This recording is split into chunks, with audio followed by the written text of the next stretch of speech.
Good afternoon. Welcome to Spokane Community College. My name is Jenny Martin. I'm the acting president here at Spokane Community College, and we are going to begin today with our Community Colleges of Spokane land acknowledgement. We are honored to acknowledge that the Community Colleges of Spokane and our main campuses for Spokane Falls and Spokane Community College are located on the traditional and sacred homelands of the Spokane tribe. We also provide services in a region that includes the traditional and sacred homelands of the Coeur d'Alene tribe, Confederated Tribes of the Colville Reservation, Kalispel tribe, and Nez Perce tribe.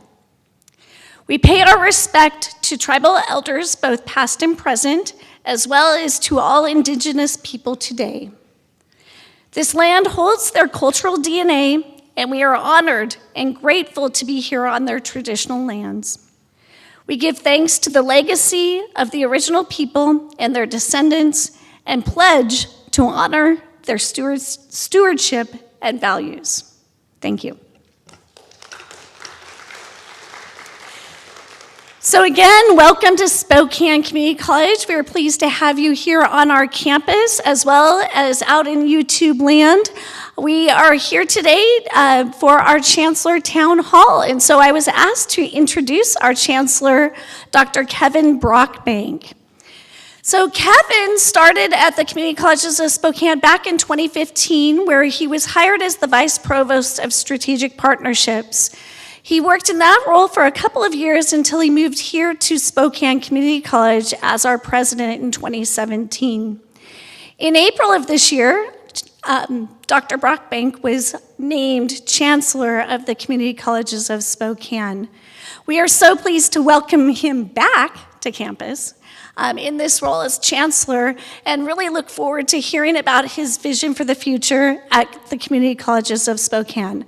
I can tell you in this role, I have witnessed him hit the ground running, as you would say, making changes immediately around employee recognition, employee morale, really fostering a culture of belonging for our employees, and that is something I know we really appreciate at Spokane Community College.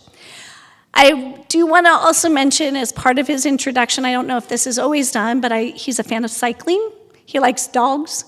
And I know he's also a big University of Montana fan, and I suspect he catches a few of those games at times. So I think that's the introduction for Dr. Kevin Brockbank, our Chancellor. I also want to recognize our moderator today is our Chief Institutional Advancement and External Affairs Officer, Carolyn Casey. So thank you. Thanks, Jenny. So I'm going to make a couple quick comments before we get into some questions that Carolyn will give to me. Just first of all, thanks everybody for being here today. I kind of really like these town hall forums that are a little bit more informal than like a convocation or another format. It gives us a chance to talk in kind of different terms and repeat different things and ask questions. So looking forward to this day. Very nervous about it though, because Elena Shaw was telling me how much she was looking forward to it earlier in the hall, so a lot of pressure on high expectations. I just want to congratulate everybody on what I think has been really a great start to the academic year. We've seen some great things happen with student enrollments, little trends here and there, and other data points that show us that the work that we're doing is making a difference and making changes and positive changes across both campuses in a way that's going to help create student successes. And I think that's what we're here for. But I think the other thing too that's really stood out to me, and I know I've heard a lot of other people say it too, but the amount of foot traffic on both campuses has been really energizing. How many people have recognized that in the first couple of years? It's awesome, isn't it? I mean, it's not great for parking here, but to have that challenge of looking for a parking spot has been oddly refreshing. Right? It's been great to know that we're bringing that back and we're getting stronger as time goes along, and that the mood is generally positive across campus. People have been, at least to me, they could be lying to me behind my back. I realize that, but like Jenny said, I feel like we got off to a great start, and I have tried to implement changes and try to keep things moving forward as best possible. Recognizing, though, that we also have a lot of executive positions across the district that are temporary or interim or acting, I want to let you know that we're very carefully looking at that, both at the institutions and across the district, and setting out timelines and plans for hiring those positions back. I think you all know that higher education, and especially in executive leadership positions, has sort of a historical cycle to them.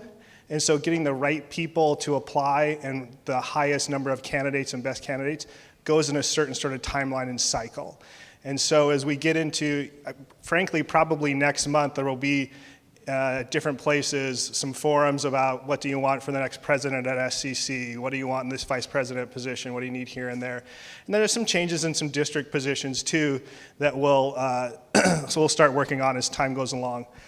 Including, I don't think everybody has heard this, but Greg Stevens announced his retirement on Tuesday at the board meeting. And many of you have worked with Greg in a lot of different capacities, and I will just say, like, he is incredibly valuable to, frankly, labor and union and everybody in this district. But his retirement is September 6th of next year. So that's going to open the door for us to really analyze leadership positions at the district and reorganize into what fits our needs going forward. And so we're looking forward to those opportunities as well. But rest assured, there is a lot of conversation and planning going on behind the scenes there. And then the last thing I just kind of want to mention was something I mentioned to the Board of Trustees on Tuesday was the fact that we have been behind the scenes, especially in our cabinet leadership positions, really talking about some incredibly big projects and kind of getting some things launched and partially underway. Not great things to report on yet, but things like working on some budgeting and transparency, different processes there, as well as employee retention projects, and in addition to redesigning some workforce infrastructure and some other smaller groups that are starting to generate some ideas of how we're going to move these things forward. And I think as we get a little bit later in the year, and especially after the first year, there's going to be some big conversations and a lot of fun conversations about things we can do to continue to make ourselves better based on some of that work. And so a lot of it's strategic plan work, but also there's some side projects that we have going on too. And in fact, to the point where I told the trustees on Tuesday, like we're putting the pause on brand new, great big things. We're just going to slow down for a second so it doesn't consume everybody. So really looking forward to the year. I think it's going to be a great one, and thanks for helping us get off to a great start. So I'll turn it over to Carolyn. Thanks. Well, welcome everyone. I wanted to remind you that these town halls started about 2 years ago, and they started because of feedback in an employee survey about people saying that they wanted to be able to have more access to leadership and the opportunity to ask questions. So as we move through this time together, please know this is your chance to ask questions. For the folks who are here in the audience, if at any point you raise your hand and you want to ask a question, we've got 2 runners in the front with microphones, and they'll bring a microphone to you.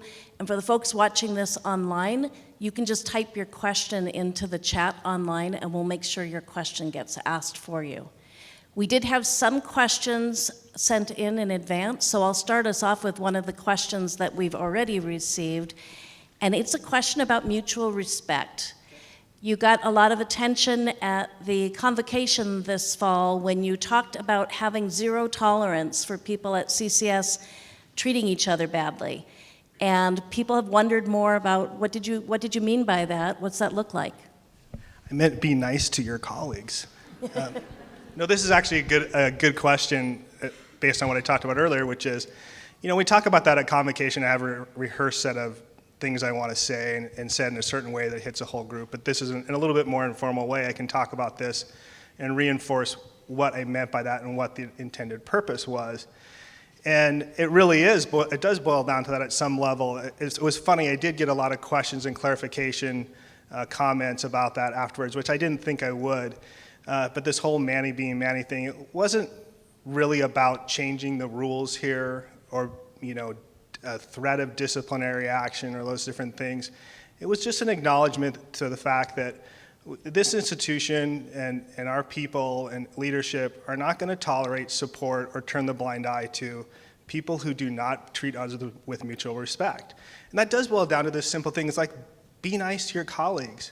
Be genuinely supportive of the work they're doing while they're doing it. Do we all love each other at this place? No. There's actually some people here I don't totally like, even. But I work with them, And that is part of the thing is you can still have disagreements, you can still provide constructive criticism, you can still work through tough topics with being mutually respectful to them. And that is going to be the culture going forward. And so for me, it's really important to know that, like I said, I didn't change any rules at Convocation about that. I stressed it, and here's why. It's because the cultural DNA of what this place is made up of isn't driven by policies and rules and disciplinary actions. It's driven by actions and people demonstrating and living out what they say they're going to do. And it starts with me. So if I say that I'm going to treat everybody with mutual respect, that basically means I want to be surrounded with other people who treat each other with mutual respect. And the idea that we might ignore or let somebody get a pass on that because they've been doing it for years is just not something that we're going to let go forward. And that will take years and will manifest itself in a bunch of different ways. But until I turn my keys in here, that will ultimately be one of the top priorities. Because if you are in a position work-wise where it is uncomfortable and you're unappreciated and it's hard to work, it makes your job harder. We were actually joking around beforehand.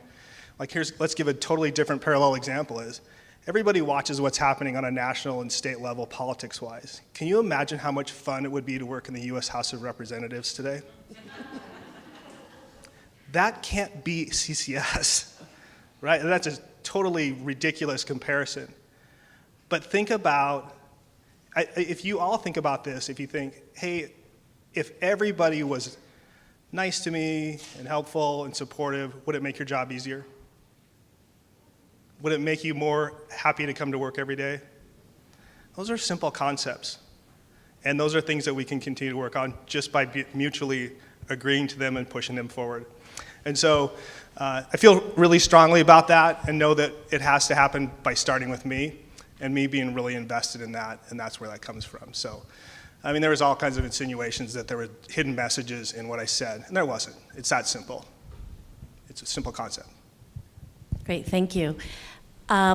Some people have heard, and maybe some haven't, that the community colleges is working on a project this year to rebrand the community colleges. And we did get several different questions about what does this mean, and why are we doing it, and how will things be different after we do it. So, Chancellor, what are your hopes for this project, and what's the scope of this? My hopes and dreams of the project are that we are the most recognized higher ed institution in our region. Like, there's just no doubt that when you see a certain logo or somebody says something about any entity in CCS, whether it's one of the individual colleges or some other venture that we have going on, people know what it is. They relate that to the value proposition that we want to have, to the brand that we build during this, and that there's no question that CCS or SEC or SFCC stand for these things. And right now, I think if you go out and ask a lot of questions, and we'll see this from the way the branding project was created, if you go out and ask a lot of questions about CCS, it feels like you get a lot of different answers. And so the branding project is about us taking control of what our image is internally and externally. How do we push that out to prospective students? How are we recognizable? How are we impactful? And how are we noticed here in this community? And so that there's I often find myself spending a lot of time explaining the CCS structure and what we offer in different environments in a way that I don't see other higher ed institutions have to explain themselves here. And so I think we need to clarify that. And in whatever way that comes out in the branding project, I'm unopinionated about. I just want us to come up with the best possible plans to where the most impactful, powerful, recognized, and destination higher ed institution in this region. That's just a small goal. And keep the Sasquatch. And we're keeping the Sasquatch, for sure. Great. I do have an opinion about that. And I just want to remind folks, if you have a question at any point, raise your hand and we'll make sure that you get a chance to ask your question. So we've heard from a lot of people that they're concerned about the safety on our campuses. We've been practicing all of our different safety drills. We've had real lockdowns. People are feeling impacted by the changing neighborhoods. What are you as chancellor doing to help keep our workplaces safe? So I think as a collective, I mean, I certainly do some things, but this is a collective effort that many people in the room are heavily engaged in. And I think it started for me in my previous role at president here at SCC when we found out on the news one night that they were going to open the homeless shelter a few tenths of a mile away from here. Like, that was a turnaround moment for us that, frankly, unfortunately, SFCC was not very far behind with some of the neighborhood changes there as well. We went from a kind of in the middle of nowhere campus, both campuses, kind of in the middle of nowhere, nothing surrounding that caused any impact to what's going on there, to being overrun by new traffic and foot traffic of folks that were not part of the institution. And they came with problems that were safety and security issues. And I think that's a huge adjustment. One of the things that we talked about right at the beginning that applies to a university campus was we've spent 60-some years building these two college campuses with the primary function of how do we get more people on our property, and how do we make it easy for them to walk around and enjoy and hang out. And then in about a month we said, whoa, wait, we don't want that anymore. So we've built campuses that are poorly designed for the moment, and recognizing what a huge task that has been with the two presidents and facilities and security. We've done a lot of work to look at different options and then invested a lot. So I think you all see the practice and drills of lockdown. There's been a lot of rave alerts, some related to wildlife, a moose or whatever. But every time we have to do that, yeah, some people gripe because they feel like it's an inconvenience, but every time we do that, we get better. And I hate to have to say this, but there is absolutely a reality. There could be a day when that is incredibly critical. That is not the day we're practicing. And so, I am going to really kind of address that sometimes there's a lot of pushback when we do lockdown drills or we have rave alerts and there's, why don't we do this? And this is disruptive. Or, you know what? I don't care. I really don't. Because if there ever is that day when we need that stuff, it's got to work. And so I look at the Moose thing and I think, good on you, Moose, because we got another chance to practice. Yeah, the Moose thing is low stakes, right? But in addition to the practices and things that you see in your daily environment, we've spent a lot of time looking at infrastructure of these campuses and how do we change it from these open campus to something that we can control a little bit. Before the legislative session last time, both college campuses made the commitment that the money we got in the capital projects would be used for access lock controls on each building and a massive increase of surveillance cameras across campus. We thought we would be close to being able to cover that with the money we got. We're not even close. So we're working on how do we find the extra money to get to what is ultimately going to be about a $10 million investment in infrastructure for safety and security in this campus. And there's no question that we're going to do it, just a matter of how. Things are underway, and we are going to continue to work on this. And it will probably be a topic for as long as we all work at these campuses. It's just a different environment. But we are focused on it. We've got experts that are working on it. And I think we're getting, like I said, I think we get better every single time something happens. Thank you. And I understand that we've gotten a question from the folks who are watching this online, and just another reminder to the folks out there watching it online that you're welcome to ask questions. Yes, and a very timely one. Serious question. Do we know where the moose came from, and is it okay? I have no idea. I was on vacation. I was in Nova Scotia, Canada, like is way east side, and I start getting rave alerts about a moose on campus. I don't know, Jenny, moose? Made it back to the river, so all's good. Glad we got that covered. Yeah, I'm glad. Me too. I mean, it's probably no joke to get chased by a moose, but. Heading in a different direction, when you were president of SCC, you got to spend a lot of time walking around on campus, meeting students, doing that sort of thing. Sometimes there's criticism or concern about how does a chancellor stay connected to the colleges, the students, and what's going on campus. How are you approaching that?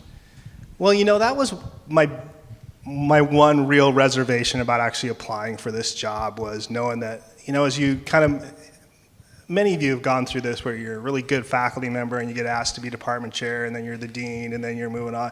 And each time you do that, you move further and further away from that daily classroom activity.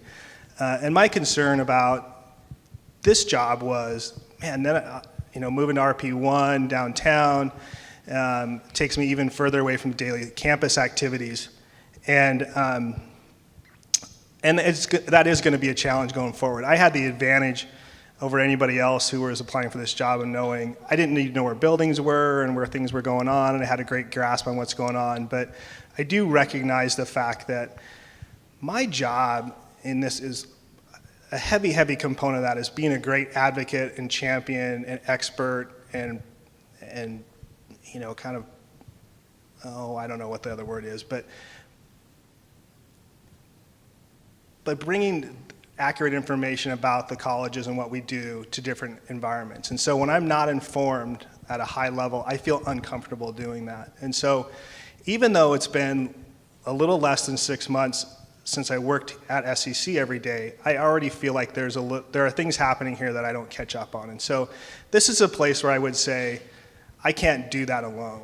Like, I genuinely need people to be aggressive with me on some level of inviting me to things, providing information to me. Whether it's student presentations or shows or activities like Student Success Day here yesterday, those kinds of things, opportunities to interact with our employees as well as students would be really appreciated from me. And I know some people are really hesitant to do that. Oh, you're busy, whatever. Like, give it a shot. I guarantee you there's only a 50% chance it'll work in the schedule. But what doesn't work very well for me, and I know this from trying it, is just unannounced walking around. It's just not a super effective use of time. And I love doing it from a personal perspective because it just kind of fills you up with meeting and seeing people in hallway conversations. But in my position now, trying to cover both college campuses in that way, there's no time in the rural counties and areas. So my plea my answer to that question is, how do I do it? Is I have to rely on some of you to help pull me back into the daily activity things that I just wouldn't see if you don't invite me into those things. And so that's important to me. I don't love, you watch people in higher ed at high levels a lot of times just up there talking nonsense, and you know it. I want to be a really informed, strong advocate for this college at all different colleges at all different levels. And so I need your help with that. So that's my ask. Great, thank you. And looks like we have another question from our online viewers. Yes, and there's actually two. I'll read the first one. How will you encourage a good working environment for classified staff, especially since the union is short-staffed in terms of campus representation? Well, I think it's a pretty big question. What I would say is we've had some specific conversations about our classified staff at the executive level and the recognition that faculty have a really great set of scheduled meetings and informational things. There's a monthly meeting for exempt and administrators, but our classified group doesn't have a regular sort of meeting that ties them together. And so we've been talking a lot about how are the ways that we can help promote that kind of collective thing. I think you heard some of that at Convocation when we talked about the conversations and work that we committed to this summer as part of employee retention. But I think it would fall back to, I have heard just recently there is a little bit of a challenge getting some campus representation in some areas, but it kind of falls back to the group to help administration and leadership understand what would be most helpful as a collective to a group that is really diverse. Would it be a quarterly classified staff informational meeting like this, like we often do it? I think there's all college meetings where classified staff are invited to, but that doesn't include some district. Because of the way we're split up, somebody's always left kind of in the gap. And so we don't have that fully resolved yet, but it's a question we've been wrestling with and recognizing that there has never been as robust of a effort around addressing that group. They get addressed and handled as a subset of another, and I think that's probably a miss on our part. So, over the course of the year, I would maybe expect to see a change in that.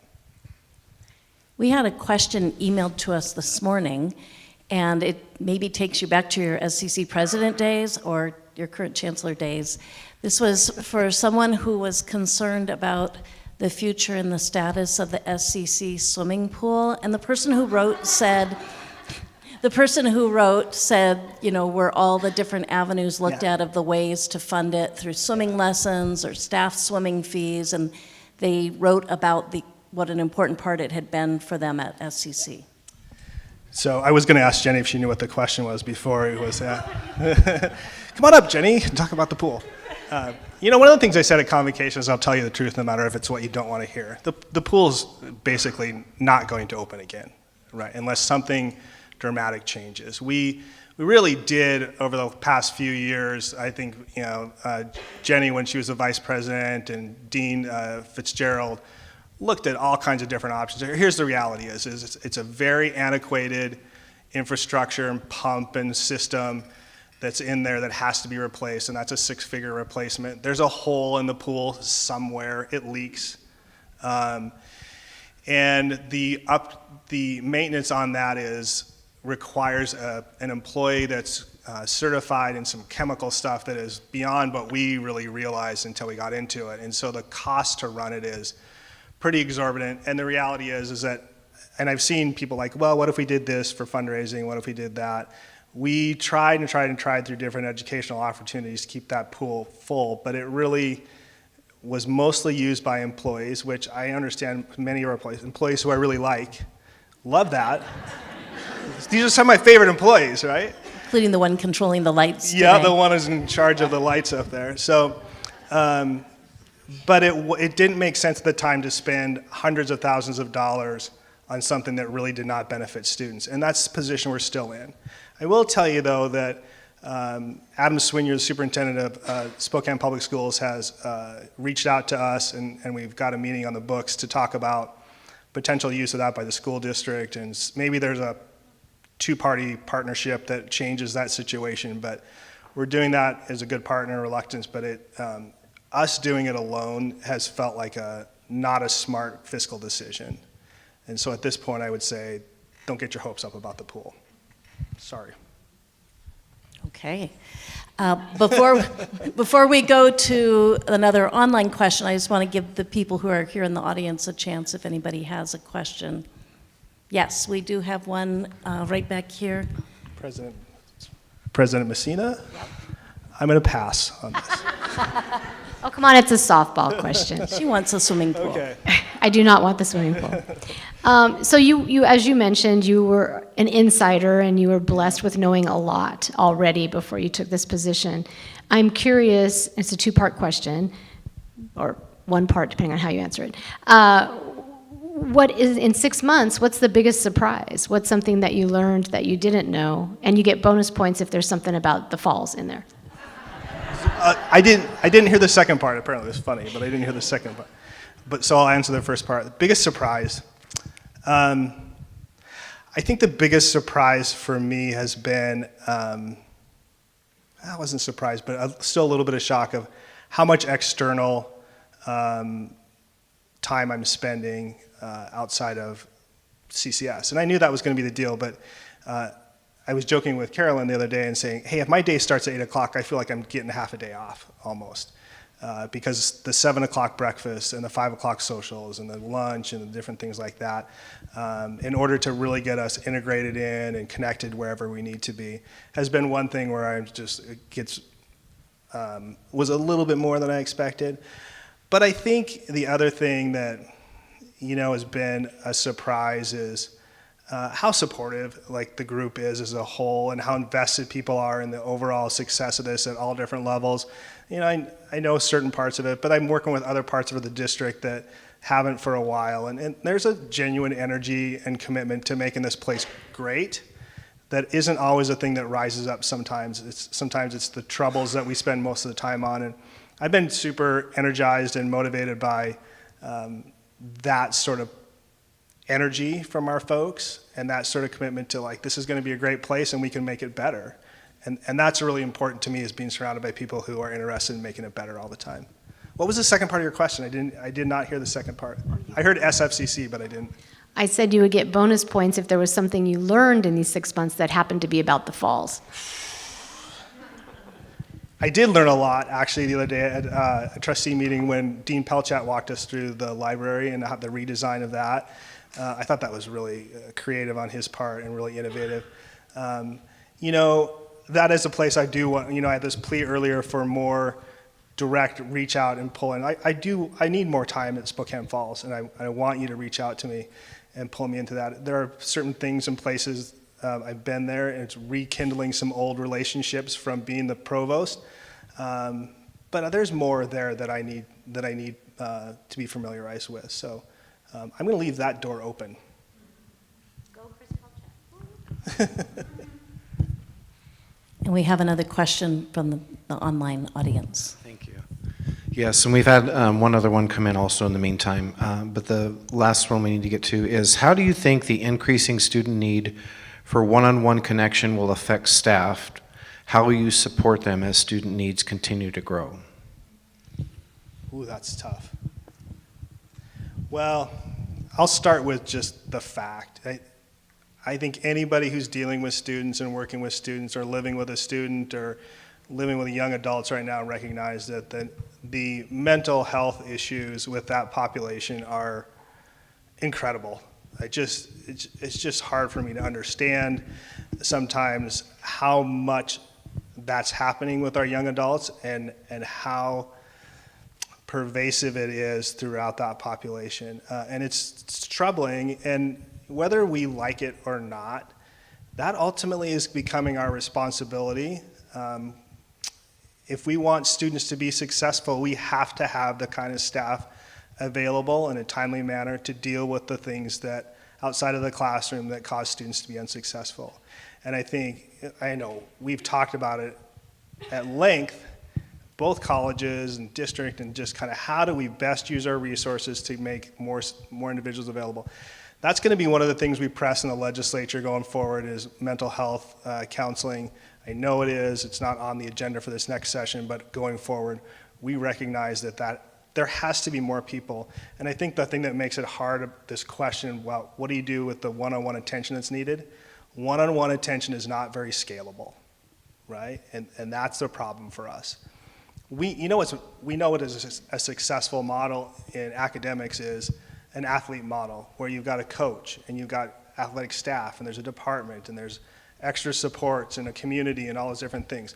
We've known since the 70s that that's what makes students successful, but it's not a scalable model to the 18,000 students we have.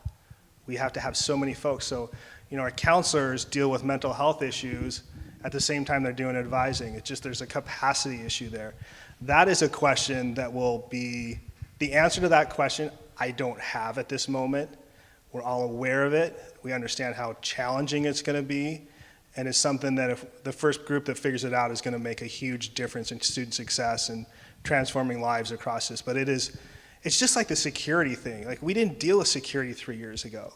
10 years ago, mental health issues in students were just a drop in the bucket compared to what they are today. We're in a different environment. We're taking on different challenges that just were not part of our charge going forward. And I think we all, although that's a little daunting, I think we should all get patted on the back a little bit for what a great job we've done so far to adjust to food insecurities and housing insecurities and mental health issues and counseling and all those things we already do well that weren't part of the higher ed nomenclature many years ago. So that will be an ongoing challenge, and I suspect that we won't fully solve that in my tenure. We'll get better at it, though.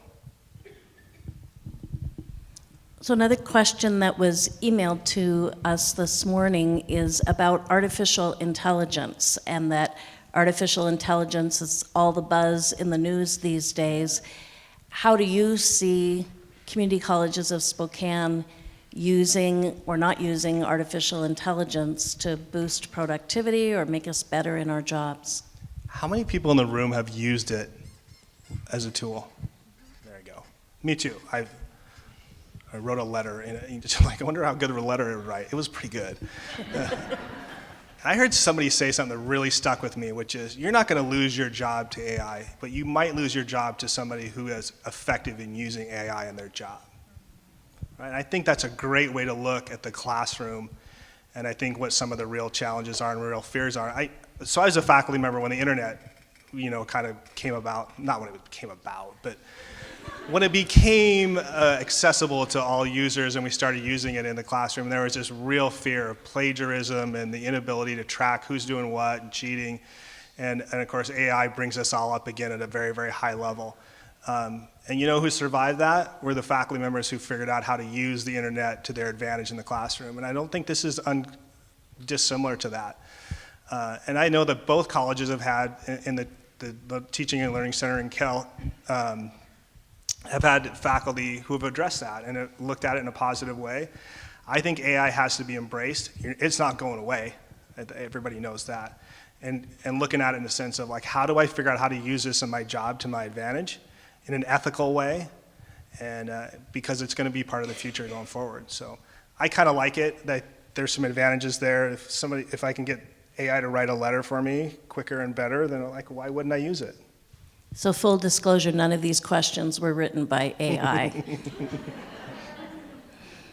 Before we shift to another online question, I know people are trying to get to know you better and the things that interest you. And something that stood out to me was a very strange journey you took this summer that some people may not know about to try and recruit a Sasquatch to attend SCC and play football. Now, I know SCC has no football team, and yet you and your son traveled across the country on your own nickel to try and recruit a Sasquatch football player. Can you tell us more about that?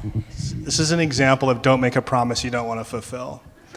So, yeah, over a year ago, I got a random phone call in my office from a guy in Tennessee named Brian, who was super excited, super energetic guy, excited. I run this Bigfoot festival in Townsend, Tennessee. Who knows where Townsend, Tennessee is? Is Ben King in here? He'd be the only one. Anyways, it's right outside the entrance to Smoky Mountain National Park, and right in between that and Knoxville. And so he's really gung-ho. He's like, have this great festival. It's to be the third year, he goes, some of it's scientific, serious, right, whatever that is, and some of it's just kind of cheeky, jokey. And he said, one of the gimmicks is, the first year Mr. and Mrs. Bigfoot got married.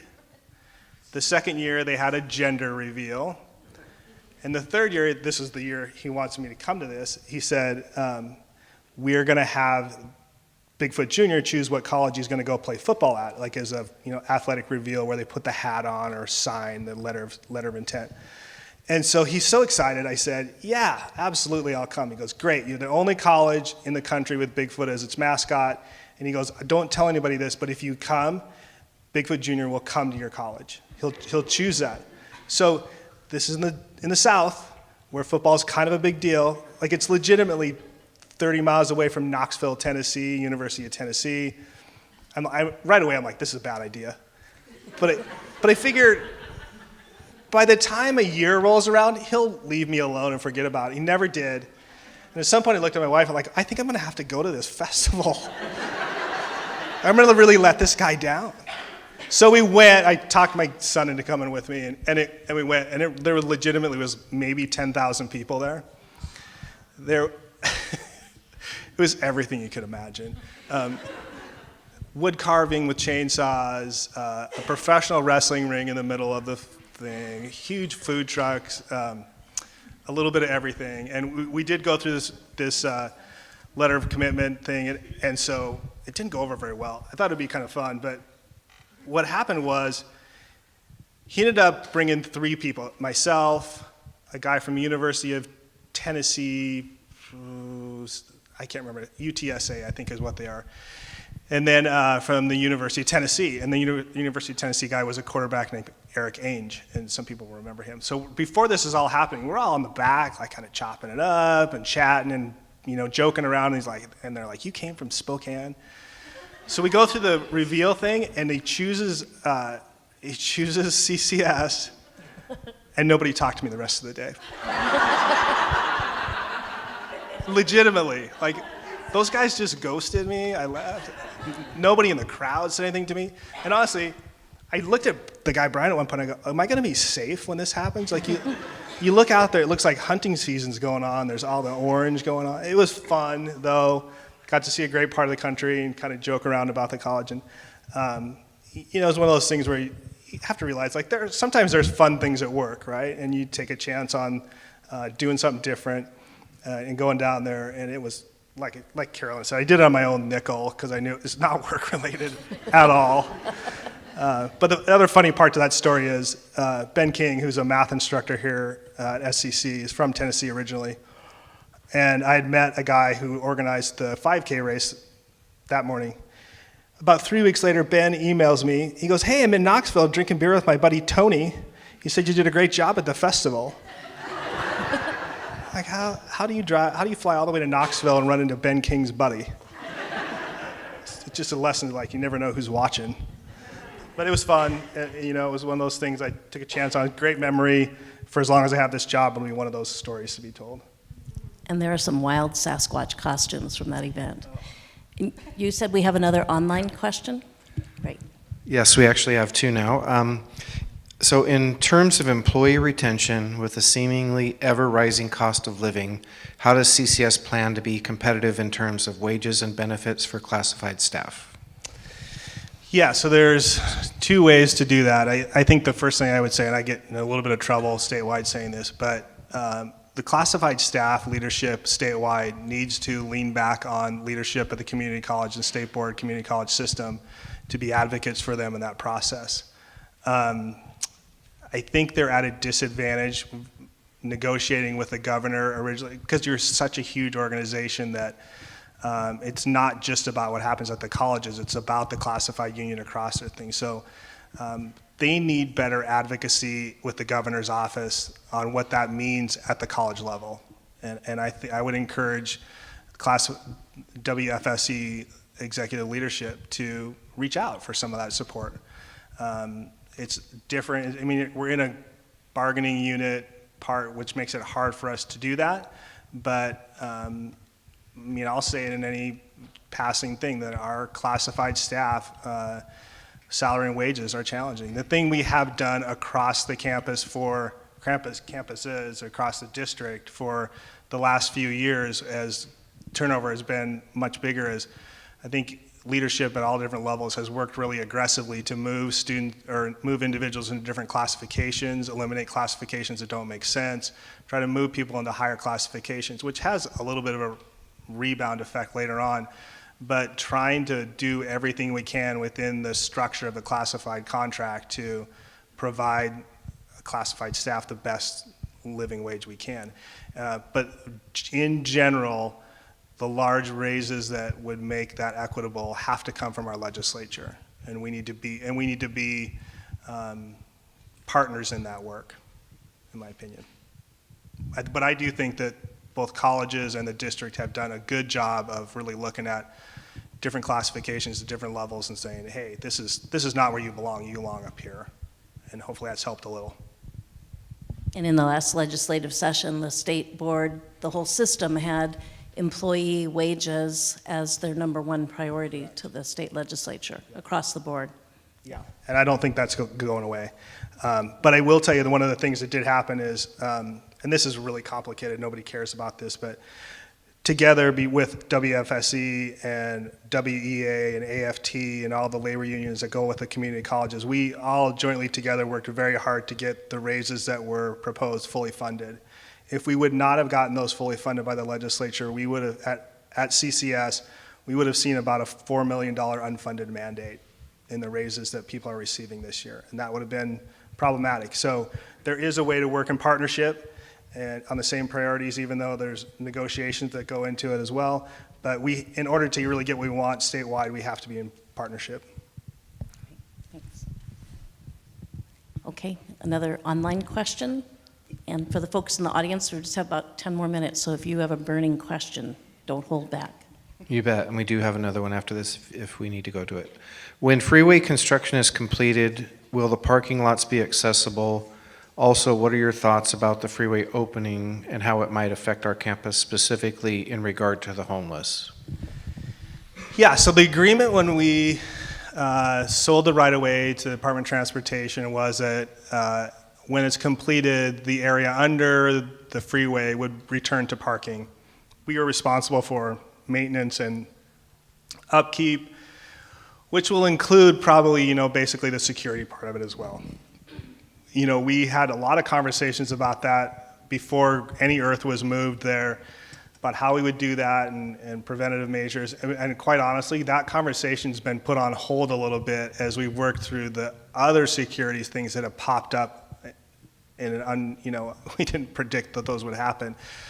But that will start in, Jenny, is it to January when you get some of that parking back? January, get some of that parking back, and then we have to start doing a little bit of maintenance to make it usable. But yeah, that will come back. The interesting thing about the freeway is we won't see traffic on that till 2027, 27 or so, because until it's fully connected, it's just a sunshade.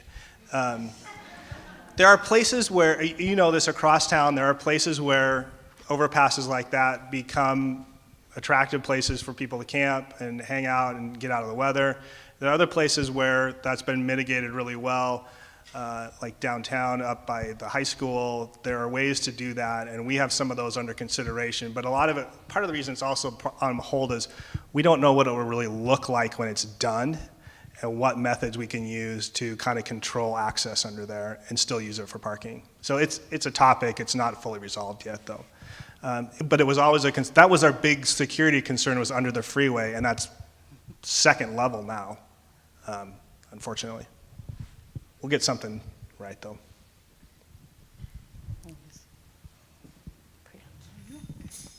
All right, so there was a prior question that came up in terms of student needs, and just to go back to the question about like housing insecurity, I was just wondering, does CCS have any plans in terms of providing housing options for students, since stable and affordable housing plays a huge role in student success? And with that, would like childcare, Head Start or something be able to be wrapped up in there? Yeah. Yeah. So I can I'll give you a better answer on the childcare part than the housing insecurity. And I don't know if either president has stuff that they would contribute to that. I think that's a topic that that's another place we're leaning on the legislature a little bit with some of the efforts that they've started with students experiencing homelessness, and some legislation there that will help them. One of the things that is going on behind the scenes is a feasibility study on if it is possible for us to offer some version of low-cost, no-cost childcare to our lower paid employees. And that does not include students, which was what Priya is talking about here. But it does give us the exercise to start saying, if we want to and need to expand childcare because it's a huge barrier for our employees to stay here and work, we were talking about classified staff earlier, incentive there, and also for students to be here, we have to start figuring out what the cost is of that and how feasible it is to move that. And thankfully, we have a lot of experts in that early learning development and both faculty and Head Start areas, and the Head Start's really helping me work through some questions I have about that going forward. So I made that promise as part of the chancellor search, and it's something that's going on behind the scenes to say, is it possible at all for us to provide some version of childcare that has really been kind of the showstopper for many of our employees to stick around, as well as students. So it's a monster undertaking. I think every community college I've seen do it has really struggled with it fiscally, and in some cases have had to close those things. But I think at this point in time, where we are with society and costs and stuff, we are being negligent by not trying to figure out if it's possible or not. So fingers crossed. I'm trying. Another question I received in advance of today's gathering is about bragging rights. When you're out talking to people about Spokane Community College and Spokane Falls and CCS, what do you say that makes us stand out in the crowd? I'll give you two answers to that. I had the opportunity this morning to welcome the Apprenticeship Council to Spokane. They're having their quarterly meeting or whatever it was at the historic Davenport. And I told them one of the speeches I like to use when the our four-year partners are in the room, which is like, it's great that there's two medical, this is a very abbreviated version of this of this speech, but it's great that we have two medical schools here, but the first 5 people that you see before you get to your doctor at the doctor's office are graduates of CCS. For every engineer that comes out of Eastern, they have a great engineering program, you need dozens, if not hundreds of technicians to make that drawing come to life. Your favorite executive chef is a CCS graduate. Your favorite healthcare provider is a CCS graduate. Your IT specialist is a CCS graduate. It's great that we see four-year institutions be celebrated for some of these high-end, traditional skills.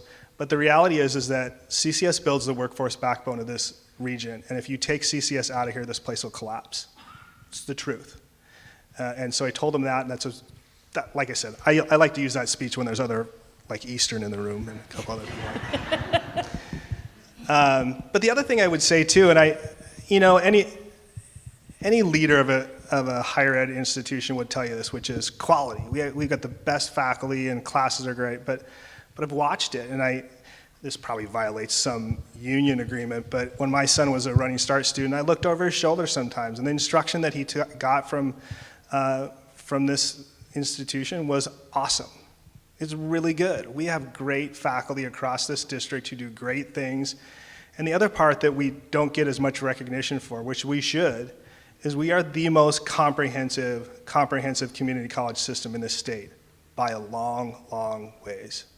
We have a huge section of transfer education across the two colleges. We have 39 healthcare programs across the two colleges. Our business and IT offerings are extensive, both 2-year and 4-year. Just actually, SEC had their BAS and DevOps approved today.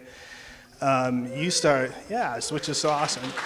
So honestly, you can stack that up against the 4-year institutions here on what that means for a career and what that means value-wise. That's what I talk about is we do everything from high school completion in the prison. We were at the prison for graduation this week, which is a pretty powerful thing. We give those folks high school diplomas, and we provide bachelor's degrees in different areas, like everything here and there and in between. And we don't get as much recognition for that. And if you go back to the original question about branding that's the message we need to be in charge of in this community. We have not, I think, historically driven that message of why we have bragging rights here over the other institutions. And that's part of it. Do you have another online question? Yes, this is the last one we have currently. Parking is a huge hurdle for many of our students, especially at the beginning of a quarter. Are there any efforts being made to make parking less stressful or less of a roadblock to their success? I'm going to ask President Messina a question. Is parking an issue at the Falls right now? I think he's talking about the cost. Oh, the cost. Yeah, I think he's talking about the buildings. Is that where it's coming from? It didn't say specifically. As far as availability, not a problem. As far Okay. as the cost, I think that might be an issue. I'll try to answer both. So there is a little bit more I've noticed, and jump in if you want to, President Martin, but there's more pressure parking-wise at SCC this year than there has been in previous years. And I kind of look at it and tell the stories like, man, we really got lucky with COVID. Here's the silver lining to the pandemic. If we would have not had that large disruption, loss of students, and transition to more online learning while they started this part of the freeway, I don't know what we'd be doing. We would have been really in trouble. But it's actually worked out great. Like we said, in January, we get more parking back. We're going to start, as we start getting more students onto campus, more parking should be coming available. The cost of parking, I think, has been largely static for many years. And it's a cost, I think it's lower than in most places you see, but I will say this in response to it.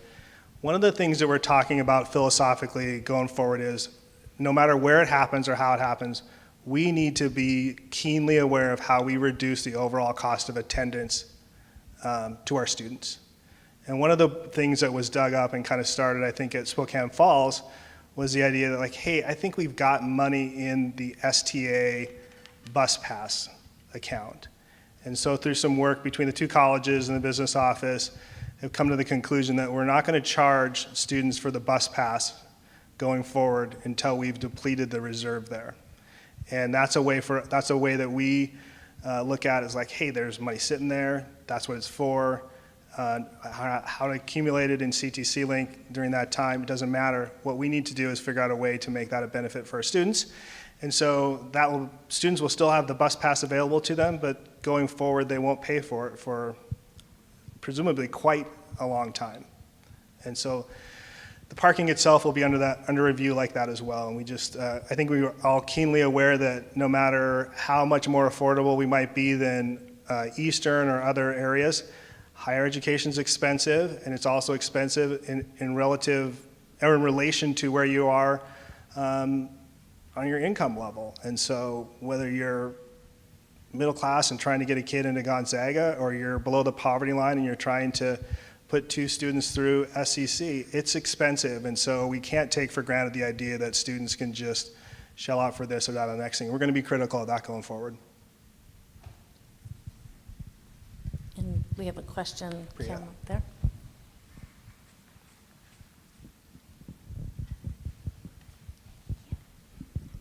All right. So in your chancellor's speech, you had mentioned being an equity-driven institution, and I'm wondering, with all the leadership changes going on in executive leadership, has there been any conversations had about establishing a chief diversity officer position? Well, how do I want to answer this? Because I want to answer it about 5 different ways. It hasn't started yet, but it will absolutely be part of the conversation of how we recruit individuals and candidates for those positions that will be reflective of a diverse candidate pool and is open to everybody, and how we write job descriptions in a way that make it feel open for everybody. We recognize and know that having diverse executive leadership or diverse faculty help with our diverse students, and we need to continue to push on that. I will give you one real great development that happened here over the last week. And most people don't pay attention to the Board of Trustees, but our Board of Trustees is made up of 5 members, and they're a great group who are heavily invested in the success of these institutions. And they're actually a fantastic group. But one of them, Beth Thu, how many of you know Beth Thu? So unfortunately, Beth transitioned off the board in September after 10 years of being on the board. But we did just get her replacement named, and the person who was named as her replacement is a woman named Anna Franklin.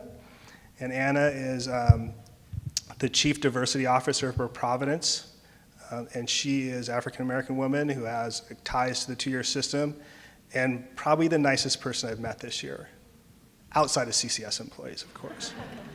But she is passionate about the role, and she's going to be a great resource for us going forward. So we start talking about executive searches and how we fill those things. It'll be the same kind of effort we try to put into faculty positions and other classified positions to make sure that we're doing our best to make those positions and opportunities available for everybody who's interested, and in the best way that we get the best candidate possible for us going forward. Building the team of leadership going forward after, like we have all these shuffles and stuff I was talking about earlier, is incredibly important to me to make sure that we've got the right group going there. I want to build that team into something that's going to stick around for 10 years and is going to absolutely smash it going forward. And that's part of it. So, great question. And we're heading right up to the end of our hour. So if people, after they leave here, end up with questions that they still have lingering, how can they reach out to you? Send it to carolyn.casey@ccs. I'll make sure he reads it. I'll tell you this, you just email me. My cell phone number's on my email signature line. I don't always answer email on the same day, but I do my very, very best to at least give you a response. I like the opportunity to have some individual interactions. Don't be bashful about that. What I often get is like, I don't want to bother you, you're too busy. Hey, we're all busy, right? But part of my job is to be open and present and available for all of you as well. And so If you have questions afterwards, walk up here and ask, or stop me, or drop me an email, or schedule time, anything like that.